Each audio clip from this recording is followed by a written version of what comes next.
students, welcome to the another session of the chapter Sexual Reproduction in Flowering Plants. In our last session, we were discussing the structure of the ovule. Ovule which is present inside the ovary. Ovary is the part of the pistil and the pistil is the female reproductive part of the flower. We had studied all this in detail in our previous sessions. Okay. And last session we were also discussing about the structure of the ovule. So let us recall once again the structure of the ovule, because we know that female gamete will be produced in the female reproductive part of the flower, that is the pistil. In the pistil, inside the ovule, the female gamete will be formed. So in today's session, let us study how the female gamete will be formed. So first, recalling the structure of the ovule, that is the stalk of the ovule is called as an funicle, and the ovule is surrounded by two covering which is called as an outer integument and inner integument. Outer integument and inner integument, and here a mass of cells will be present called nucellus, and inside that, in the center, there will be a presence of an sac-like structure called embryo sac, or also called as an female gametophyte. Female gametophyte. The embryo sac or the female gametophyte, this is the detailed structure of the female gametophyte. So, why it is called female gametophyte? Because here mainly the female gamete will be formed, and hence it is called as a female gametophyte or the embryo sac. Initially, when the ovule is young, there will be no presence of this embryo sac. Completely it will be filled with a nucellus cells. So this is a nucellus cells. After the ovule, when it is mature, the embryo sac will be present. But initially when the ovule is young, there will be no embryo sac or the female gametophyte. Completely it will be filled with the cell called nucellus tissue.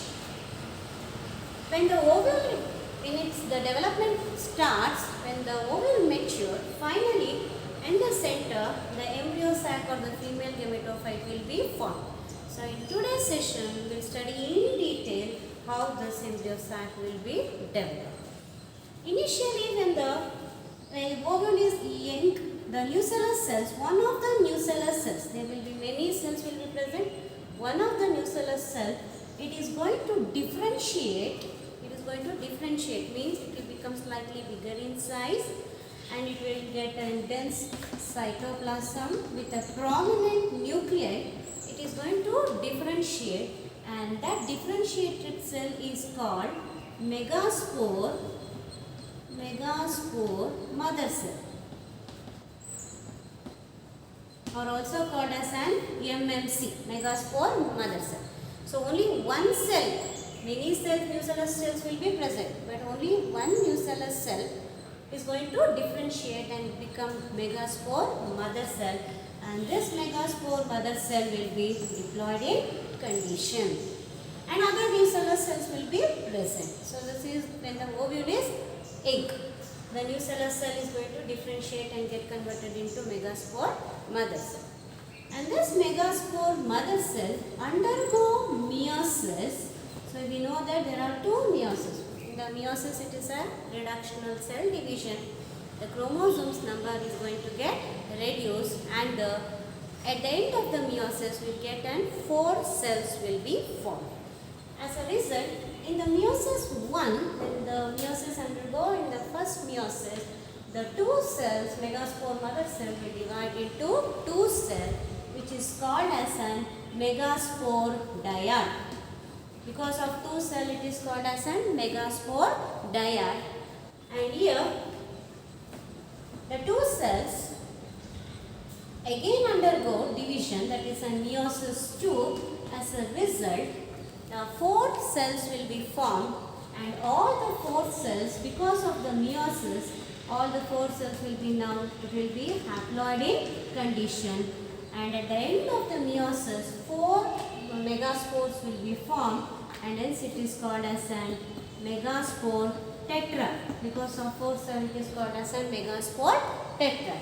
And all this process it is taking place where? Inside the ovule. In the nucellus tissue, one of the cell it is undergoing this process. So, where the integuments will not be covered, that part we know that it is called as an micropyle, and opposite to that it is called as an chalaza. So, if you consider this as the micropylar end, and this is the chalaza. Out of 4 megaspore, 3 is going to degenerate. Only one it will become functional. So, one which is present towards the micropylar end, it is going to become functional, and other 3 megaspore it will degenerate. Other 3 megaspores it is going to degenerate, and only 1 megaspore it is going to become functional, which is present towards the micropylar end. So, if you take that megaspore, now it will be functional megaspore, which is haploid in condition. So, this process of formation of an haploid megaspore from an diploid megaspore mother cells, that entire process we call it as an megasporogenesis.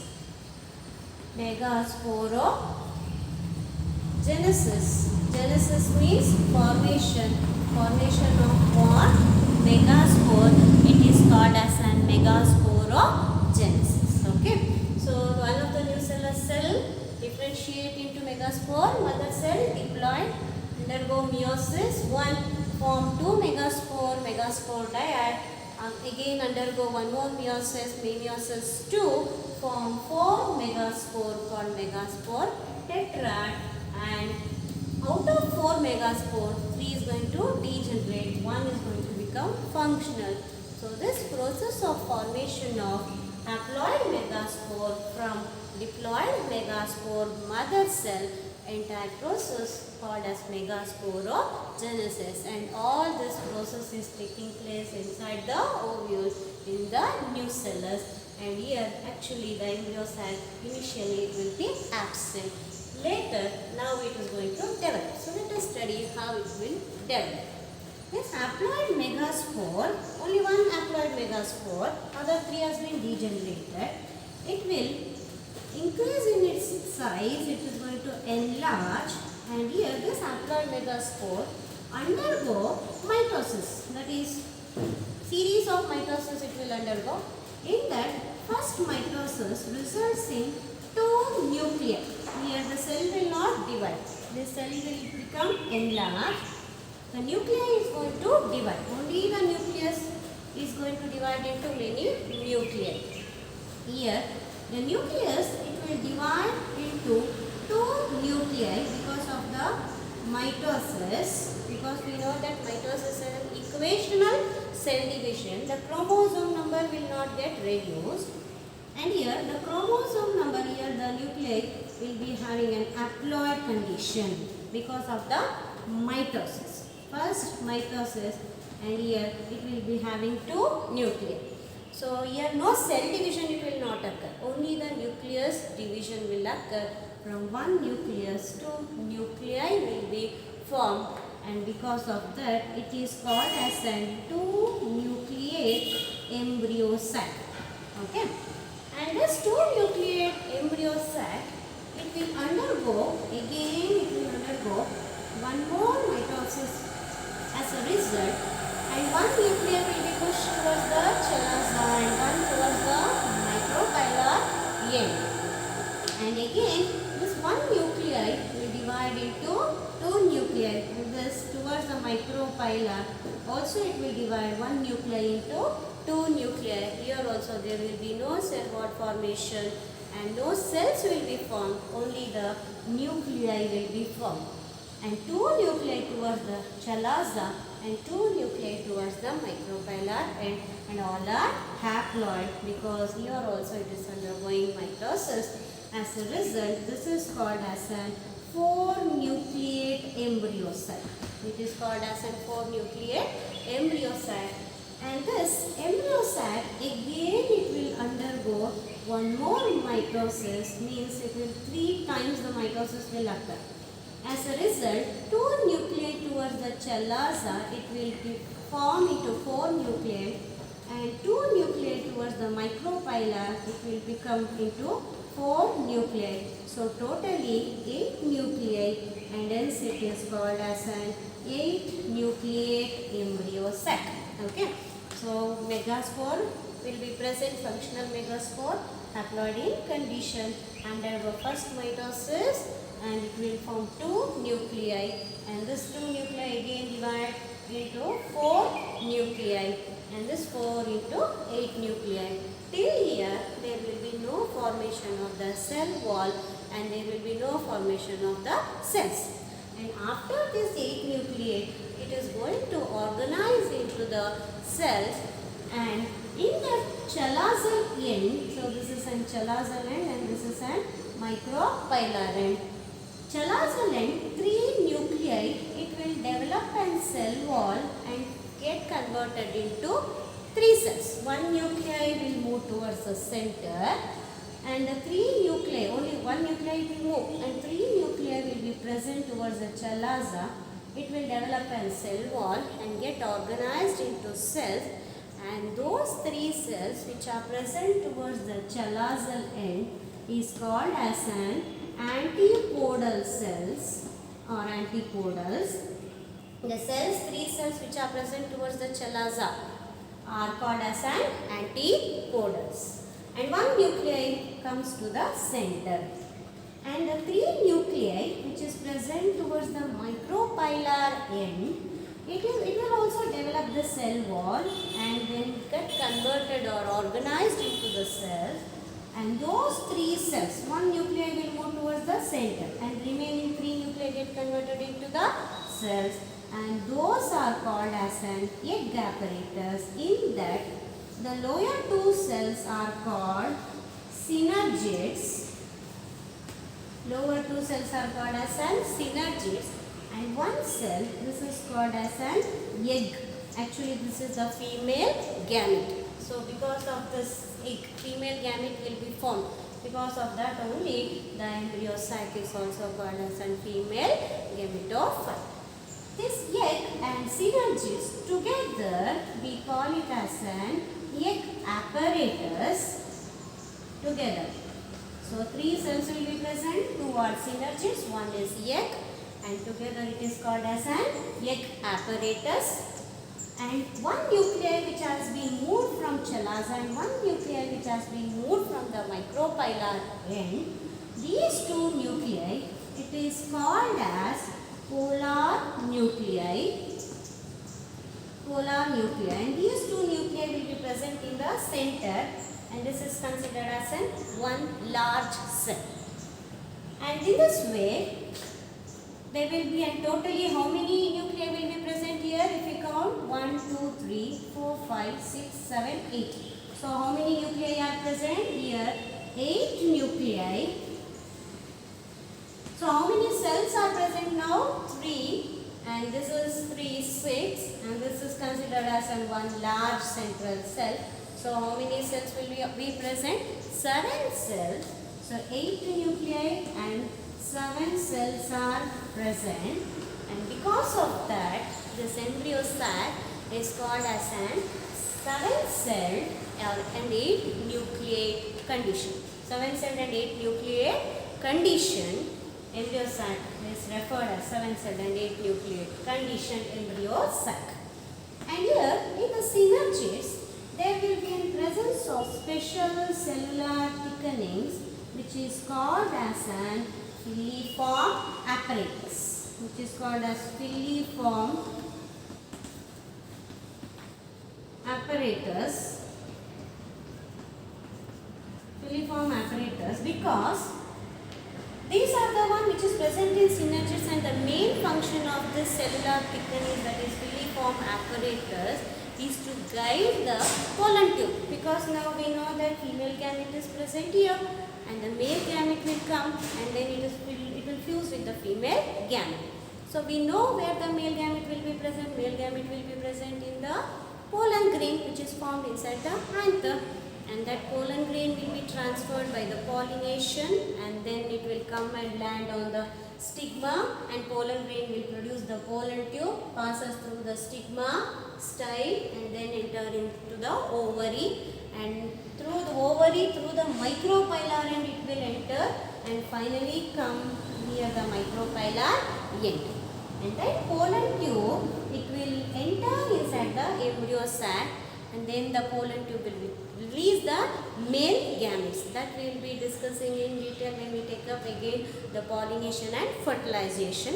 But in general, the pollen grain, now it will enter through this micropylar end and release the male gametes. For that entry of the pollen tube, the filiform apparatus, it will guide the pollen tube to enter and release the male gamete to fuse with the female gamete. So in this way, the female gamete will be formed, and all the cells which are formed in this embryo sac. So this is now the mature embryo sac or female gametophyte.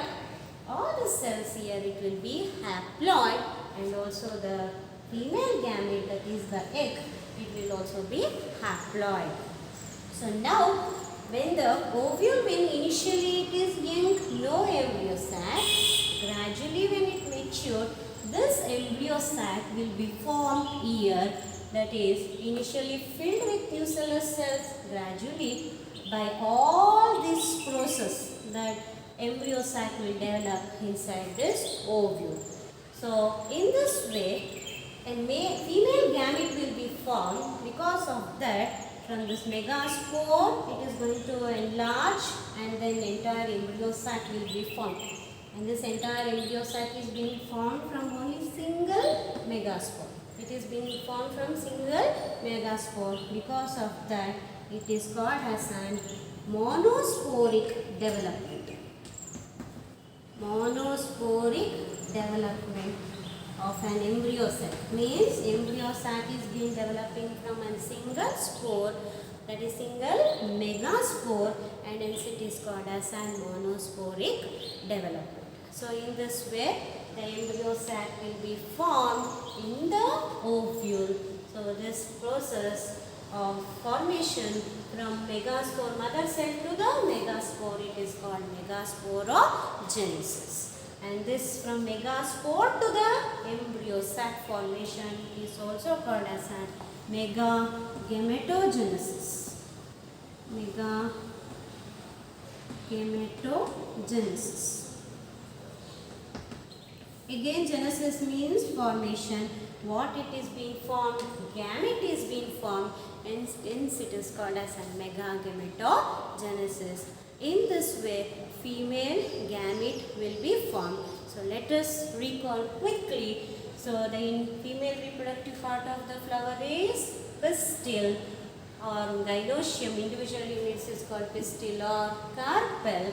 And this pistil has ovary, style and stigma. Inside the ovary, ovule will be present. And ovary, generally it will be an atropous ovule, inverted ovule. And here, inside that ovule, nucellus cells will be present with no embryo sac. But gradually when the ovule develop, mature, the embryo sac formation will occur. How it will occur? A single nucellus cell, it is going to differentiate into megaspore mother cell, diploid, undergo meiosis to form two cells, two megaspore, megaspore dyad, again undergo meiosis to form megaspore tetrad, and from the diploid to haploid, because the meiosis is an reductional cell division. Out of 4, 3 is going to be generate, one which is present towards the micropylar end, it is going to become functional, and this a functional megaspore, and this process is called megasporogenesis. And this functional megaspore, which is haploid, undergo 3 mitosis, sequentially 3 mitosis. As a result, the embryo sac will be formed, embryo sac from single megaspore to the embryo sac, and hence it is called as an monosporic development. How it will form the embryo sac? It will undergo meiosis, 1 nuclei into 2 nuclei, 2 into 4 nuclei, 4 into 8 nuclei. In that 1 nuclei, it will be from the chalaza comes to the center, 1 nuclei from the micropylar comes to the center. And this is considered as a large cell, and 3 nuclei they are organized into the cell which is called as an antipodals towards the chalaza, and 3 cells nuclei organized into the cells which is called as an egg apparatus. In that 2 bigger cells are called synergids and 1 egg cell. In the synergids, a cellular thickenings is called as an filiform apparatus which will help in guiding the pollen tube inside the embryo sac. And these 2 nuclei which are present in the center is called as an polar nuclei. So totally there will be 8 nuclei, and hence it is called as an 8 nucleate, and in totally 7 cells will be present, and hence the embryo sac is called as an 8 nucleate and 7 cell embryo sac. In this way, from the megaspore, haploid megaspore to the embryo sac formation, it is called as an megagametogenesis. So in the next classes, let us know how the pollen grain carrying the male gamete, it will be transferred from the anther to the stigma, which is called as pollination. So let us discuss that in the next session. Thank you.